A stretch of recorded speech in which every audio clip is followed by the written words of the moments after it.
How in an elimination game on his home court against a Spurs team playing without its biggest star, James Harden had his worst game of the year. You're asking the wrong person. I think there needs to be an investigation, to be quite honest with you. He looked like he was drugged out there, for crying out loud, literally comatose. I don't know who the hell that was playing for the Houston Rockets, but it wasn't the James Harden that I've been watching all year. It wasn't the James Harden that I had as a leading candidate for league MVP honors until the last 2 or 3 weeks of the season. It wasn't the James Harden that has established himself as one of the prolific scorers in the game, as a legitimate bona fide heir apparent to the great Kobe Bryant. That dude did not show up for the Houston Rockets tonight. He looked absolutely awful, abysmal, just literally comatose. I mean, he didn't show up. He wouldn't shoot the basketball, was passing up shots. There was no aggression whatsoever. Doris Burke obviously adroitly pointed out that the level of passivity that he displayed, it was quite alarming. And think about some of the performances. This is the same James Harden, as great as he is, and he is great. This is the guy that shot 5 for 20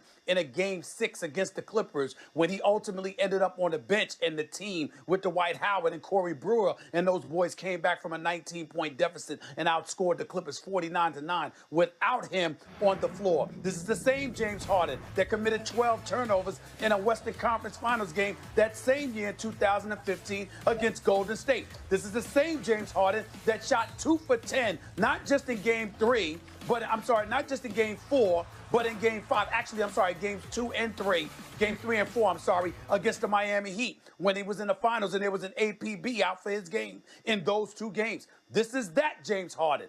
And even that, taking all of those things into consideration, it was nothing like we saw tonight. I don't know what happened. I don't know how to explain it. There needs to be an investigation. Somebody might have slipped something into his drink. Somebody might have done something to him. I have no clue, but it is not James Harden. That was not James Harden that showed up for the Houston Rockets tonight. Somebody with his jersey showed up. It wasn't him. I cannot believe what I saw. Stephen A. Smith saying that all possibilities are on the table for why James Harden did not perform tonight. Stephen A., stand by. We want to take you back out to Houston live. Mike D'Antoni, maybe he has an explanation. Mike, is James hurt or dealing with anything? You know, he's been battling that cold, but nothing that I know of yet. I've talked to him. Stuff. Were you surprised by his overall performance tonight? Well, I don't really want to, if it's okay with you guys, litigate what just happened. It happens. I just told the guys, hey, look, they had an unbelievable year. We were above all expectations. They battled like crazy, and for whatever reason, this game we didn't have the juice and the stuff, and we were just really, I mean, it's right across the board.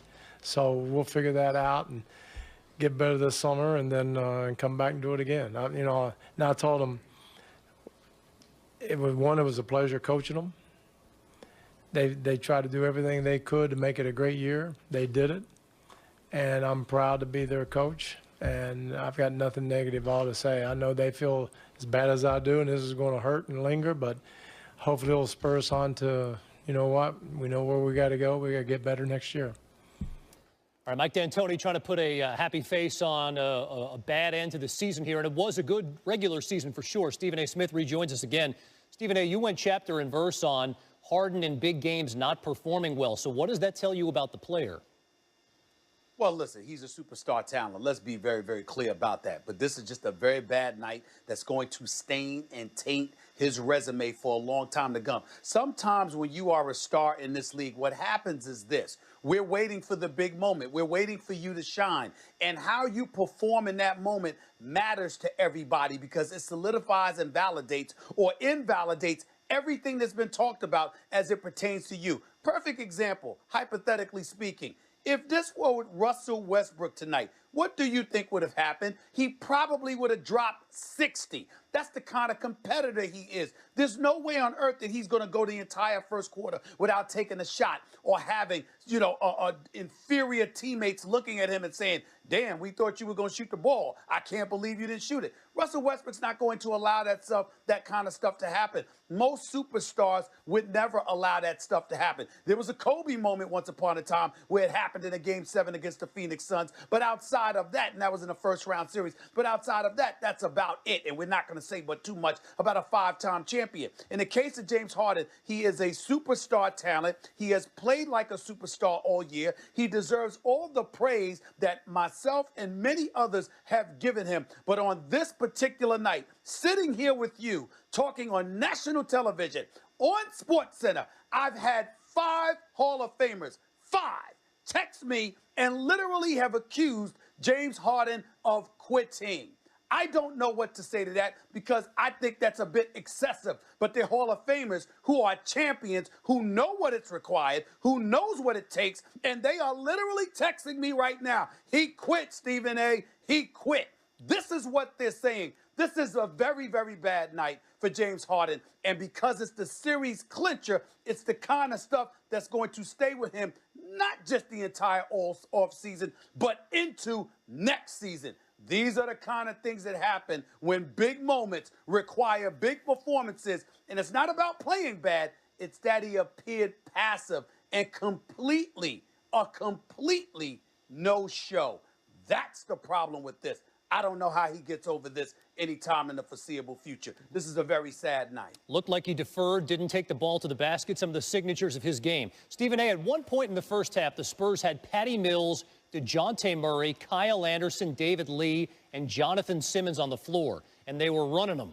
That's not exactly Curry, KD, Clay, and Dre. So what chance does San Antonio have against the Warriors? Well, they always have a good chance because of Greg Popovich. You can control tempo. You can hit perimeter shots. And if Kawhi Leonard is healthy, obviously you have a chance. It's a small chance. It's a slim chance, but it's still a chance because they will defend. The key thing is this. They've got to get back on defense. Don't allow Golden State to push the ball up the floor and run all night long because San Antonio is not going to win in that kind of contest. The difference between Golden State and Houston is that you can bet the house that Golden State is going to hit perimeter shots. They're not going to just disappear like Houston did. James Harden disappeared tonight. No question about that. But you do have a situation where he did play in Game 5. He played 43 minutes. He had his hands on the ball every single possession. He was never alleviated, never relieved in any capacity by Mike D'Antoni, who decided to go 7 deep. And it's not that he should be at fault for just playing 7 guys. But you got to know that James Harden can't have the ball in his hands every single possession with no reprieve whatsoever. As a result, you struggled, and ultimately that could have factored into the equation tonight. I'm not sure, but let's be clear. Houston is not Golden State. Golden State is not Houston. Golden State is the elite team in the National Basketball Association. They have the greatest shooting backcourt in the history of basketball and one of the top 2 players on the planet in Kevin Durant. I assure you, they will not fail to show up. They will make shots. And in order for San Antonio to beat them, they're going to have to control pace on defense and make shots on offense. Otherwise, they have no chance. The series won't go past 5 games. It will be remembered as a stunning night in Houston, the night the Rockets season comes to an end. Stephen A. Smith, many thanks. And we will hear from James Harden here live on this edition of SportsCenter.